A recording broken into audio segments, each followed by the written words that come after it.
ಒಂದಾನೊಂದು ಕಾಲದಲ್ಲಿ ಕಾಡಿನಲ್ಲಿ ಒಂದು ಗಿಳಿ ವಾಸವಾಗಿತ್ತು.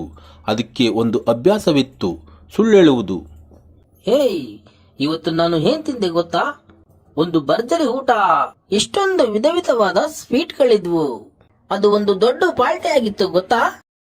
ನಿಜವಾಗ್ಲೂ? ಎಲ್ಲಿ? ಒಂದು ದೊಡ್ಡ ಶ್ರೀಮಂತನ ಮನೆಯಲ್ಲಿ. ನಾನಿನ್ ಹೇಳಿದ್ದೆ ಗೊತ್ತಾ? ನಾನು ಅಂದ್ರೆ ಅವನಿಗೆ ತುಂಬಾ ಇಷ್ಟ. ಸುಳ್ಳು ಹೇಳ್ಬೇಡ ಬಕ್ ಬಕ್. ಪಾಪ, ಅದನ್ನು ಯಾಮರ್ಸ್ಬೇಡ. ನೀನು ಬೆಳಿಗ್ಗೆ ಒಣಮೆಣಸಿಗೆ ತಿಂತ ಇದ್ದು ನಾನು ನೋಡ್ದೆ. ನೀನ್ ಇದೇ ಮರದ ಮೇಲೆ ಕೂತಿದ್ದೆ. ಏನ್ ಗೊತ್ತಾ, ನಾನು ನಿನ್ನಂತರ ಕೊಡಕ್ ಟೈಮ್ ಇಲ್ಲ. ನಾನು ಇನ್ನೊಂದ್ ಕಡೆ ಊಟಕ್ಕೆ ಹೋಗ್ಬೇಕು. ಬರ್ತೀನಿ. ಆಹಾ, ಅದ್ರ ಮಾತು ಕೇಳ್ಬೇಡ, ಅದು ಸುಳ್ಳು ಹೇಳುತ್ತೆ. ಆದರೆ ಬಕ್ಬಕ್ಕು ಅಲ್ಗೋಗೋದನ್ನ ನಿಲ್ಸಿಲ್ಲ. ಅಲ್ಲೇ ಹಾರ್ಕೊಂಡು ಹೋಗ್ತಿತ್ತು. ಮತ್ತೆ ಒಂದ್ಸರಿ ನಾನು ಹದ್ದಿಗಿನ್ನ ಮೇಲಾರಿದ್ದೆ. ಸಿಂಹ ಒಂದ್ಸರಿ ಪ್ರಧಾನಮಂತ್ರಿ ಆಗ ಕೇಳಿತ್ತು. ನಾನೇ ಬೇಡ ಅಂದೆ. ನನ್ನ ಹತ್ರ ಒಂದು ದೊಡ್ಡ ಗಣಿ ಇದೆ. ಬೇಕಾದ್ರೆ ನಾನು ಇಡೀ ಅರಣ್ಯನೇ ಕೊಂಡ್ಕೊಬಹುದು. ಒಬ್ಳು ಹುಡುಗಿ ಹೇಳಿದ್ಲು, ನಾನು ಅವಳಿಗಿಂತ ಚೆನ್ನಾಗಿ ಆಡ್ತೀನಿ ಅಂತ.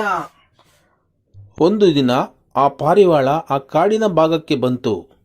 ಹೇಯ್, ನೀನ್ ನೋಡಕ್ ಸುಂದರವಾದ ಪಕ್ಷಿ. ಯಾರು ನೀನು?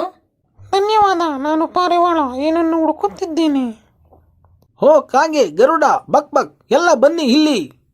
ನೋಡಿ, ಎಂತ ಸುಂದರವಾದ ಅತಿಥಿ ಬಂದಿದ್ದಾರೆ. ಎಂತ ಸುಂದರವಾದ ಪಕ್ಷಿ ಇದು. ಎಷ್ಟು ಬೆಳ್ಳಗಿದೆ ಇದು. ಯಾರಿದು? ಓ, ನೀನೇನಾ ಬಕ್ ಬಕ್? ಹೌದು, ನಾನೇ. ಹಾಗಾದ್ರೆ ನೀನು ನನ್ನ ಬಗ್ಗೆ ಕೇಳಿದ್ಯಾ? ಹೌದು, ಖಂಡಿತ. ಹೋ, ಕೇಳಿದ್ರಾ? ನಾನೆಲ್ರಿಗೂ ಗೊತ್ತು. ಫಾರಿನರ್ಸ್ ನನ್ನ ಕಂಡಿಡಿತಾರೆ. ಪಾರಿವಾಳ, ನಿನಗ್ ಗೊತ್ತಾ, ನಾನು ಎಲ್ಲಾ ದೇಶನೂ ಸುತ್ತಿದ್ದೀನಿ. ಹೌದು, ಆದ್ರೆ ನಾನು ಸೌಂದರ್ಯ ಸ್ಪರ್ಧೆಯಲ್ಲೂ ಗೆದ್ದಿದ್ದೀನಿ.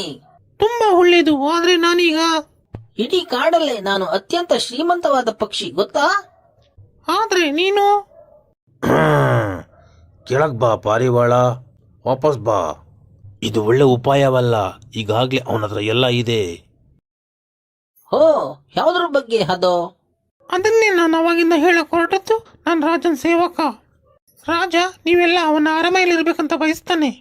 ಒಳ್ಳೆ ಊಟ, ಹಲವಾರು ಸೇವಕರು, ಎಲ್ಲಾನು. ಆದ್ರೆ ಅವನೀಗ ಮನ್ಸು ಬದಲಾಯಿಸಿದ್ದಾನೆ. ಅಯ್ಯೋ, ಆದ್ರೆ ನನ್ಗೆ ಏನು ಪರವಾಗಿಲ್ಲ, ನಾನೀಗ ಹೊರಡ್ತೀನಿ. ಹಾ ಹಾ, ಹೀಗೆ ಆಗೋದು ನೀನು ತುಂಬಾ ಸುಳ್ಳು ಹೇಳಿದ್ರೆ. ಹಾ ಹಾ ಹಾ.